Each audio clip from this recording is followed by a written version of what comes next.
Number 10. I Am a Fugitive from a Chain Gang, 1932, directed by Mervyn Leroy. Starring Paul Mooney. Based on the real story of an innocent man who was sentenced to a chain gang. Though he escapes and makes a life for himself, his past is never far behind. This harrowing movie had a huge impact on American society, enlightening him about the conditions on chain gangs in the south of the country. Here he is, the man who preferred death to the tortures of the chain gang. His was the most sensational escape in chain gang history. He outwitted his pursuers at every turn. This man has lived 1,000 lives in one. Oh, you filthy, good-for-nothing convict. A bluff, eh? You'll see. You'll see. What's that doing?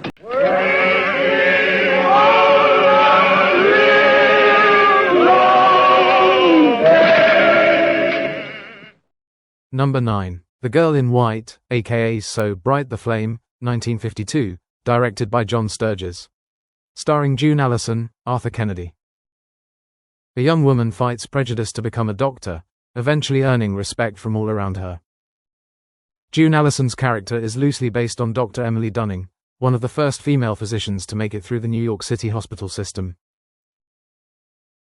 Oh, by the way, you're on ambulance call tomorrow, 6 a.m.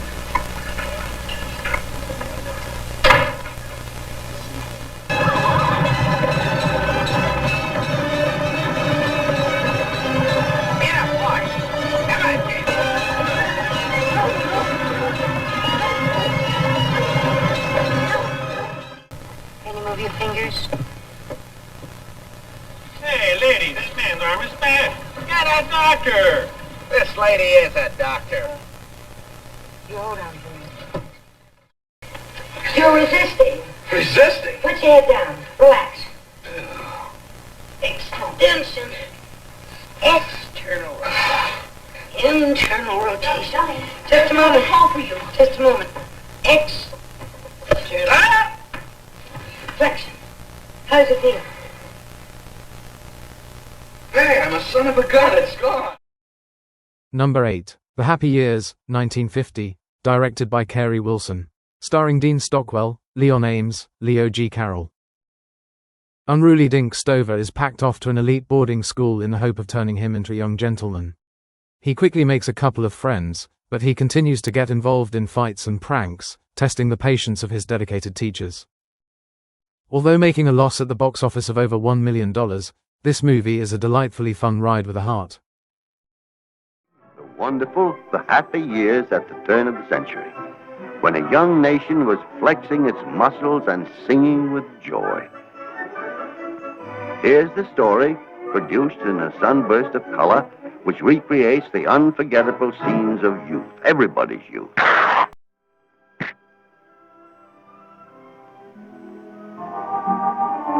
The Happy Years is everybody's picture, and is told through the lively and extravagant adventures of that personable young gentleman known to all and sundry as Master John Humperdinck Stover. John, you remember Dolly Travers? No, I don't think I've ever met Miss Travers.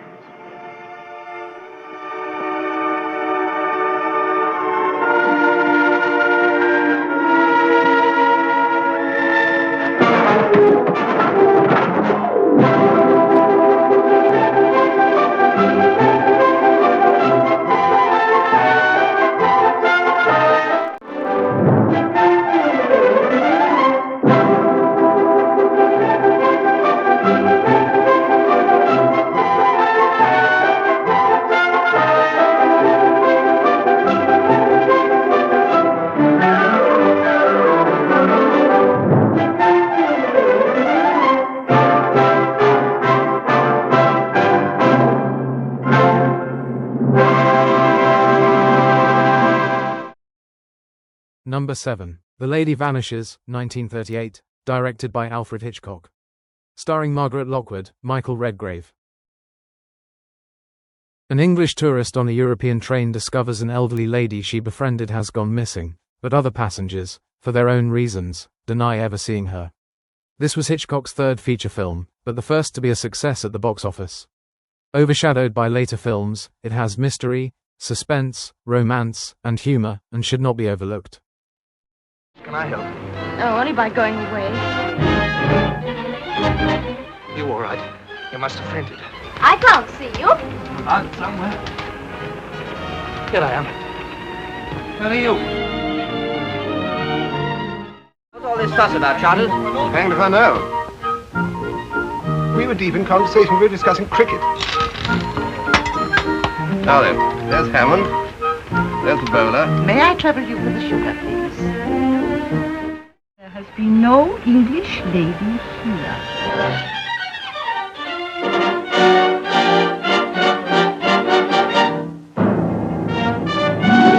I know you think I'm crazy, but I'm not. I'm not.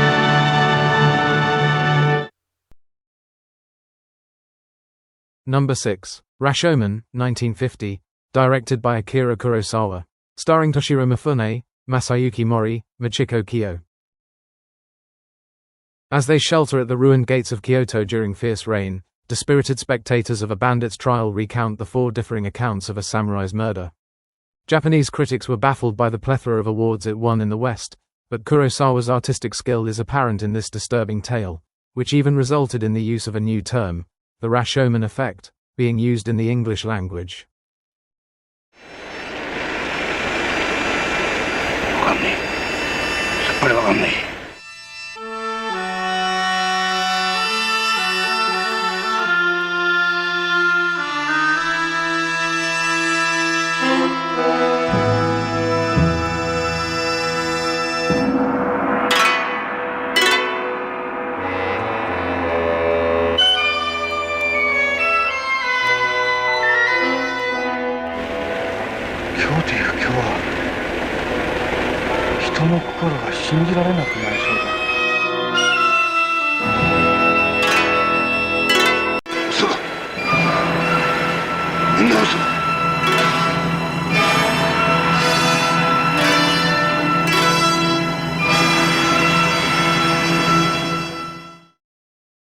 Number 5. The Seventh Seal, 1957, directed by Ingmar Bergman. Starring Max von Sydow, Bengt Eckerö, Nils Popper. If you're a classic movie devotee, no doubt you've seen both Rashomon and this iconic work of art by Swedish filmmaker Ingmar Bergman. Set during the Black Plague, a disillusioned knight challenges death to a game of chess in order to bide time, during which he seeks to perform one meaningful deed.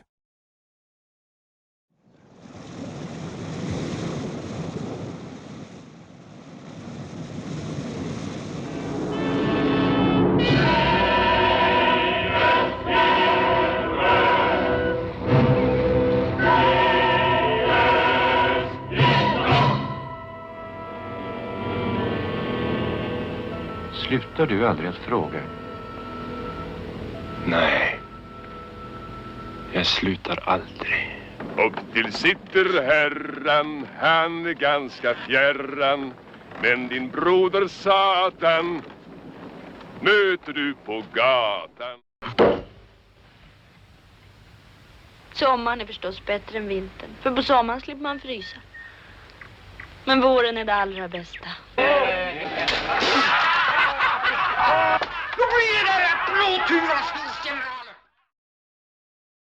Number 4. O. Henry's Full House, 1952, directed by Henry Costa, Henry Hathaway, and others. Starring Anne Baxter, Farley Granger, Charles Lawton, Richard Widmark. 5 stories from author O. Henry are brought to the screen with 5 different directors and screenplay writers, and introduced by John Steinbeck in his only screen appearance. The all-star cast deliver touching, comedic, inspiring, and dramatic performances, though one story, The Ransom of Red Chief, was initially poorly received and withdrawn, but later reinstated.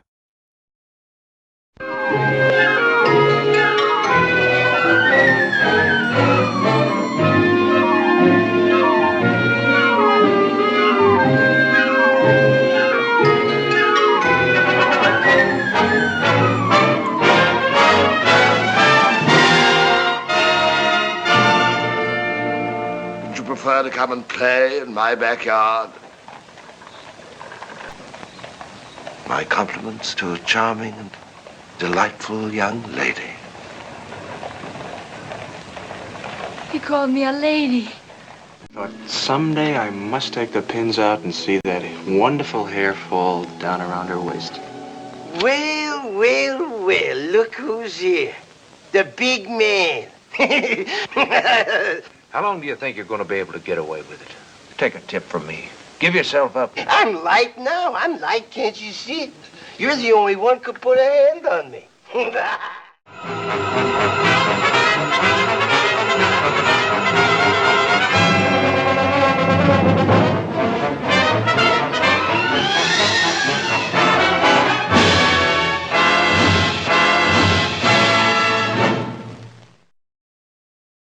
Number 3. Goodbye Mr. Chips, 1939, directed by Sam Wood. Starring Robert Donat, Greer Garson. Ed Chipping reflects on his long life as a teacher and master at Brookfield Public School. Upon his arrival, his gentle manner is a cue for his classes to misbehave badly, and he must learn how to keep some sort of discipline without garnering resentment. Later, he surprises everyone by bringing back a charming and gracious new bride from his holidays. This was Greer Garson's first film role, being personally signed by Louis B. Mayer for MGM after discovering her on the London stage.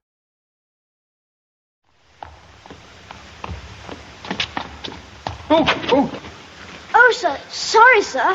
What is this, a scrimmage? No, sir. I'm looking for assembly. Oh, are you? So am I. Hang on to my tail. Come on.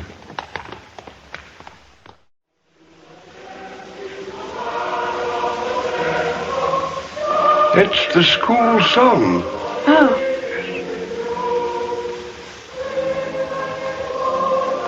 It's a beautiful song. Yes.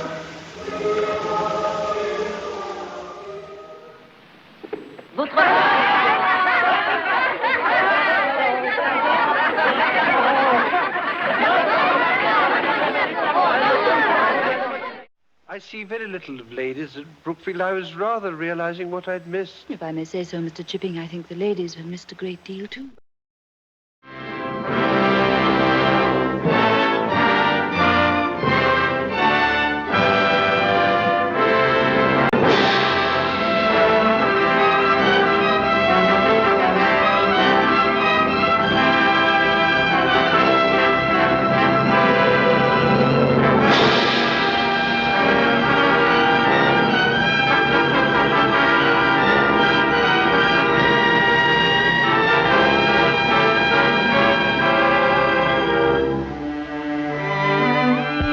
Goodbye, Mr. Chips.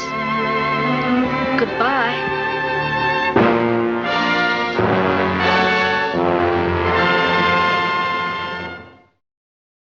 Number 2. The Winslow Boy, 1948, directed by Anthony Asquith. Starring Robert Donat, Cedric Hardwicke, Margaret Leighton. Based on a true story from Edwardian England, Arthur Winslow fights to clear his son's name, who is accused of stealing money at this school, Obsbourne Naval Academy. He hires the well-respected Sir Robert Morton, who mercilessly grills the young boy before accepting the case.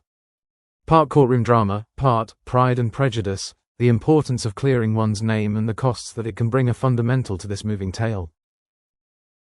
I'm rather surprised that a case of this sort should interest you, Sir Robert. Are you? Yes, it seems such a trivial affair compared to most of your great triumphs. How do you do? I understand that you're pressed for time. Yes, he's dining at the Duchess of Devonshire's. Is he indeed? Well, my son should be down in a minute. I expect you'll want to examine him. A few questions, perhaps? I fear that's all I'd have time for this evening. It's odd that your memory is so good about some things and so bad about others. Perhaps I waited outside the CO's office. Perhaps you waited outside the CO's office, and perhaps no one saw you there either. No, I don't think they did. What were you thinking about outside the CO's office for 25 minutes? I don't even know if I was there. I can't remember. Perhaps I wasn't there at all. No, perhaps you were still in the locker room, rifling Elliot's locker. Sir Robert, I must ask you. Quiet! I remember now. Yes, I remember someone did see me outside the CO's office. A chap called Casey. I remember I spoke to him. What did you say? I said, come down to the post office with me. I'm going to cash a postal order. Cash a postal order? I mean get. You said cash. Why did you say cash if you meant get? I don't know. I suggest cash was the truth. No, it wasn't. It wasn't really. You're muddling me. You seem easily muddled. How many other lies have you told? None, really, I haven't. I suggest your whole testimony is a lie.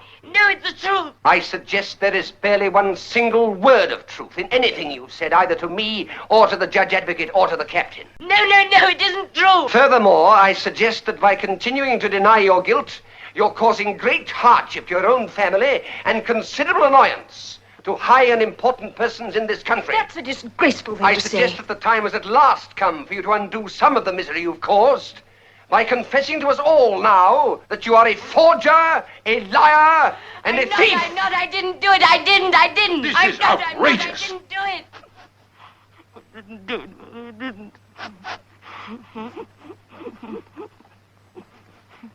Can I give you a lift? My car's at the door. No, thank you. Well, send all this stuff round to my chambers tomorrow morning, will you? Will you need it now? Need it? Of course. The boy is plainly innocent. I accept the brief. Good night. Number 1. Random Harvest, 1942, directed by Mervyn Leroy. Starring Ronald Colman, Greer Garson, Philip Dawn. A British officer from World War I suffering from amnesia escapes an asylum and is rescued by a good-natured singer. They fall in love, but what happens when he unexpectedly regains his memory? Not the Bourne Identity, that's for sure. Many critics disliked it, accusing the story of being over-sentimental. Some were particularly scathing, but audiences loved it, and it was a huge box office hit, and was nominated for a string of Oscars. Based on James Hilton's novel, who also wrote Goodbye Mr. Chips.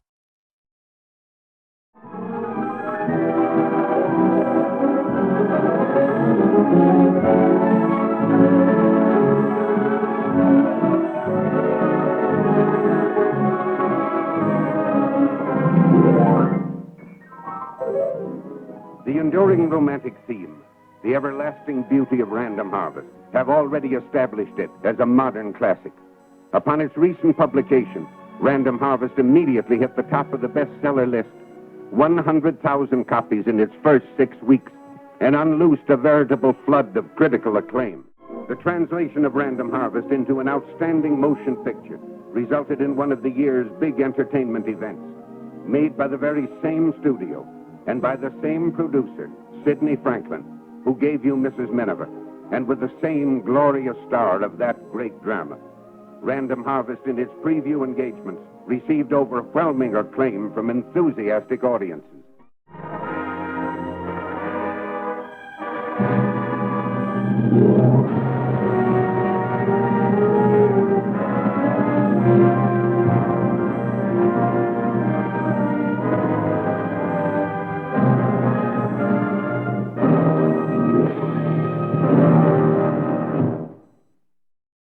Thanks for watching. Hope you enjoyed. I encourage you to see these movies, if you haven't already. Random Harvest in particular, always makes me seriously lose it. I reckon those jaded and cynical critics didn't know what they were talking about. Anyway, feel free to let me know what you think about this list, or list your favorites in the comments below. By the way, this is my real voice.